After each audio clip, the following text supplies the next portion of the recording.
Life update, magluto tawag luya with lemon para sa tong ubo. A few moments later. So, nibukal na siya. Ato na ni siyang ibutang sa tasa with honey. O, nanaman na po ko'y honey. Daginuton ang akong honey, guys. Oh my God.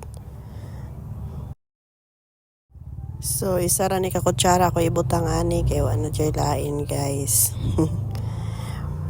Mangita pa kog stock lain ani. Kung ako gisuruyan ni ate. Mao na day na siya kung imnon 2 cup a day. Morning o gabi.